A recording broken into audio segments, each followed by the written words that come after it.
તેમને જોઈ સુખદેવજી મહારાજ જેવા આવ્યા, પરીક્ષિત ત્યાં આગળ જોઈ અને સુખદેવજી મહારાજની સામે દોડીને આવે છે પરીક્ષિત અને તેમને ભેટે છે.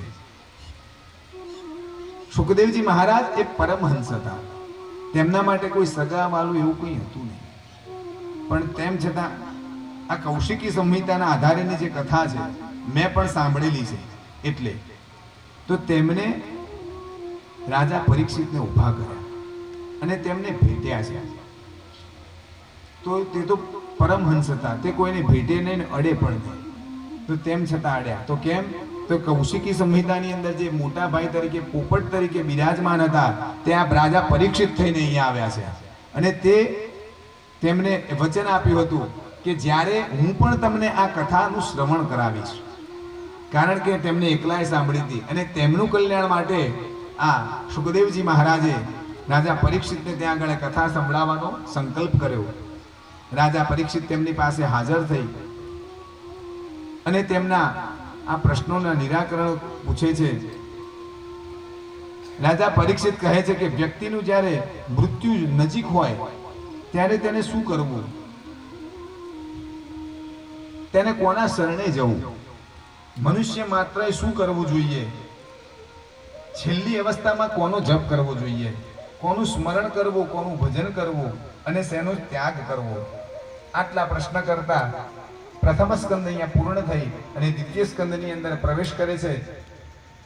અને ત્યારે સુખદેવજી મહારાજ રાજા પરીક્ષિતને જણાવે છે કે હે રાજન, જનકલ્યાણનો આપનો પ્રશ્ન છે તો હું આપને જવાબ આપું છું. જીવસ્ય તત્વ જિજ્ઞાસા, વ્યક્તિની જિજ્ઞાસા હંમેશા શેમાં હોવી જોઈએ? તો તત્વને જાણવા માટે હોવી જોઈએ. તમને જ્યારે તત્વને જાણવાની ઈચ્છા થાય ને તો ઈશ્વર આપોઆપ એનો કંઈ ને કંઈ રસ્તો આપી દે છે. તો કેવળ ને કેવળ પરમ તત્વને જાણવાનો પ્રયત્ન જ કરવો જોઈએ. આમ કહેતા કહેતા જે આખા જગતની અંદર કંઈ દેખાઈ રહ્યું છે તેમ પરમ તત્વ ભગવાન નારાયણ છે. ત્યારે સુખદેવજી કહે છે કે પૂર્વ જ્યારે ખટવાંગ રાજા હતા તે સૂર્યવંશની અંદર થઈ ગયા. તે ખટવાંગ રાજા એક વખત દૈત્યોની સાથે યુદ્ધ કરવા માટે ગયા અને તે દેવોને મદદ કરી અને તે સમયે તે જ્યારે મદદ કરતા હતા અને મદદ કરી દેવોનો વિજય થયો અને જ્યારે પાછા આવ્યા છે ત્યારે દેવોએ તેમને વરદાન માંગવાનું કહ્યું. ત્યારે તેમને કહ્યું કે મારું આયુષ્ય કેટલું છે તે મને તે જણાવો. એટલે દેવોએ કહ્યું કે તમારું એક પળનું આયુષ્ય છે, એક મુહૂર્ત. એટલે આવું જ્યારે જાણ્યું એટલે ખટવાંગ રાજાએ ત્યાં ને ત્યાં સંન્યસ્ત ધારણ કરી અને તે જતા રહ્યા અને તેમને એક મુહૂર્તની અંદર એક ઘડીમાં માત્ર ને માત્ર પરમાત્માને પામી લીધા છે. ત્યારે સુખદેવજી કહે છે કે તો તમારી પાસે તો હજુ તો 7 દિવસ છે અને 7 દિવસની અંદર હું અવશ્ય તમને મોક્ષ અપાવીશ, તમને ભગવાનની પ્રીતિ થશે. અને ત્યારે સુખદેવજી મહારાજ પોતાના ઈષ્ટનું સ્મરણ કરી, પોતાના ઈષ્ટને વંદન કરી અને ત્યાં આગળ ભગવાનનું ગુણગાન ગાય છે.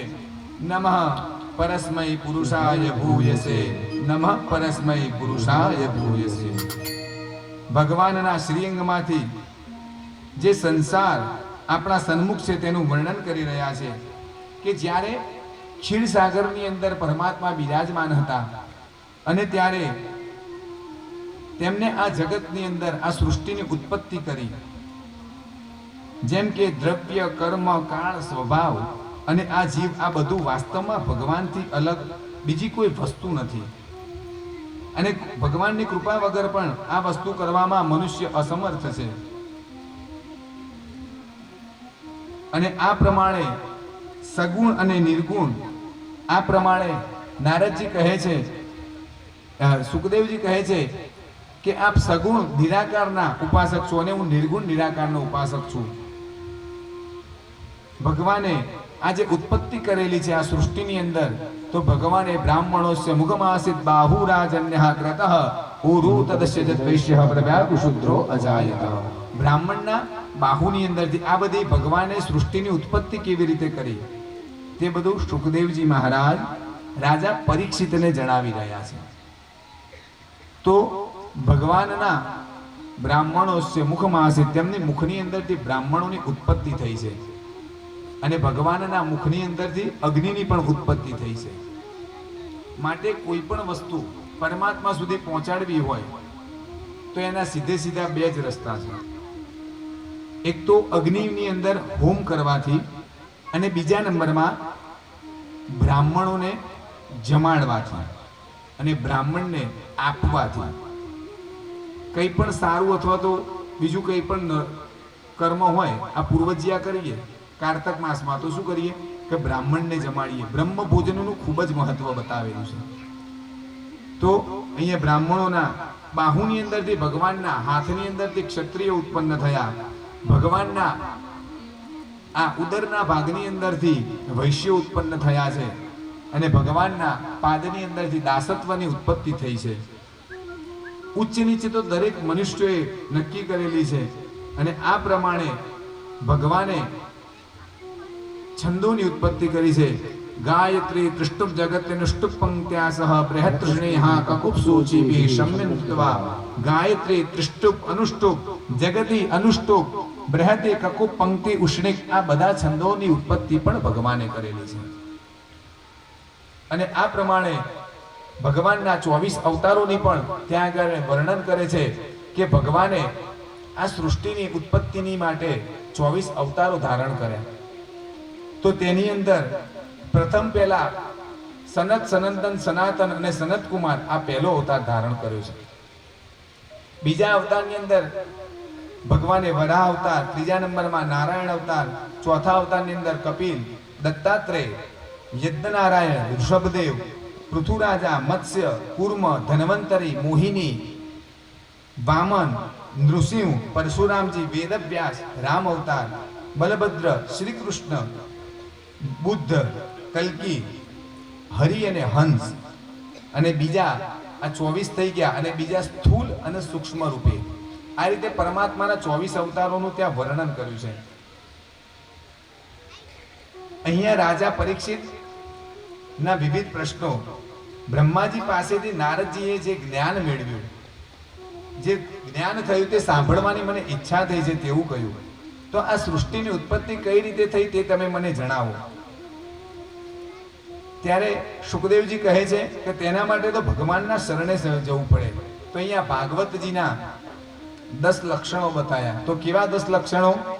અત્ર સર્ગો વિસર્ગશ્ચ સ્થાનમ પોષણમૂતયઃ મન્વંતરે શાનુકથા વિરોધો મુક્તિરાશ્રયઃ. તો આ પ્રકારે 10 લક્ષણોથી ભરેલું આ ભાગવતજી છે. બીજા સ્કંદથી આ ગુણો પ્રત્યેક સ્કંદ દ્વારા નિરૂપિત કરવામાં આવ્યા છે. અને આ પ્રમાણે અહીંયા બીજા સ્કંદની અંદર વિરામ આપી અહીંયા કથા ત્રીજા સ્કંદની અંદર પ્રવેશ કરી રહી છે. શ્રી કૃષ્ણ કનૈયા લાલ કી. ત્રીજા સ્કંદની અંદર સુખદેવજી, ઉદ્ધવજી અને વિદુરજીનું જે મિલન થયું હતું તેની કથા જણાવી રહ્યા છે. એવમેતત્ પુરા પૃષ્ટો મૈત્રેયો ભગવાન કિલ છાત્રવનમ પ્રવિષ્ટેન ત્યક્ત્વા સ્વગૃહમૃદ્ધિમાન. સુખદેવજી મહારાજ રાજા પરીક્ષિતને કહે છે કે જે વાત તમે મને પૂછી તે વાત અગાઉ સુખ સમૃદ્ધિ પૂર્ણ ઘરનો ત્યાગ કરી વનમાં ગયેલા વિદુરજીએ મૈત્રેયજીને કરી હતી. અને જ્યારે મૈત્રેયજીએ જે જવાબ આપ્યા હતા, જે ઉત્તર આપ્યા હતા તે હું તમને કહું છું કે જ્યારે પાંડવો અજ્ઞાતવાસ કરી પૂર્ણ કરી ગયા અને દ્વારિકાધીશ જ્યારે દ્વારકા ગયા અને દૂત બની અને પાછા આ યુદ્ધની પહેલા જ્યારે જાય છે અને પાંડવોના દૂત બની ભગવાન કૃષ્ણ ત્યાં કહે કે આ પાંડવોને તેમની જે કોઈ પણ તેમના ભાગનું છે તે આપી દો. ત્યારે દુર્યોધન કહે છે કે તેમને કશું મળશે નહીં, એમ કરી એમને ના પાડી દેશે. એક સોયની અણી જેટલું પણ તેમને કંઈ પ્રાપ્ત નહીં થાય. આ બાજુ વિદુરજીએ પણ બહુ સમજાવ્યા, પણ ધૃતરાષ્ટ્રજી પણ પુત્ર મોહની અંદર અંધ બની ગયેલા હતા, એટલે તેમને પણ આપવાની ના પાડી. આ બાજુ જ્યારે ભગવાન કૃષ્ણ વિદુરજી પહેલા સમજાવવા ગયા હતા, તેમનું માન્યા નહીં. અને જ્યારે ભગવાન કૃષ્ણ સમજાવવા ગયા ત્યારે ધૃતરાષ્ટ્રજીએ કહ્યું કે દુર્યોધન કહે છે ને એમ રહેવા દો, કશું મળશે નહીં. તમે અહીંયા ખાઈ પીને આનંદ કરો ને, ભગવાન કૃષ્ણજીને કહે. ત્યારે તેમને ત્યાં કશું આરોગ્યું નહીં. અને વિદુરજીની ઝૂંપડીએ ગયા છે અને વિદુરજીની ભાજી ત્યાં આગળ ખાધી છે. તે કથાની અંદર અહીંયા આવે છે. પછી ત્યાંથી ભગવાન કૃષ્ણ જ્યારે અપમાન ત્યાં આગળ ગયા, તેમને સમજાવ્યા. હવે ધર્મ તો બંને જગ્યાએ હતો. પાંડવોની અંદર જે રાજા યુધિષ્ઠિર હતા તે પણ ધર્મ સ્વરૂપે હતા, અને કૌરવોની અંદર પણ જે ધર્મ હતો તે વિદુરજી તરીકે હતા. વિદુર નીતિ વાંચવા જેવી છે. વિદુર નીતિની અંદર ડગલે અને પગલે જીવનની અંદર શું મેળવવું જોઈએ ને તેનું જ્ઞાન વિદુરજીએ પોતાની વિદુર નીતિ, તેમનું જે જ્ઞાન હતું તે ધૃતરાષ્ટ્રજીને સમજાવી, પણ એ ન સમજી શક્યા. તે પુત્ર મોહની અંદર અંધ બની ગયા હતા. તો આવી રીતે તે જે ધર્મનું અનુસરણ કરે તેની મુક્તિ થાય, અને જે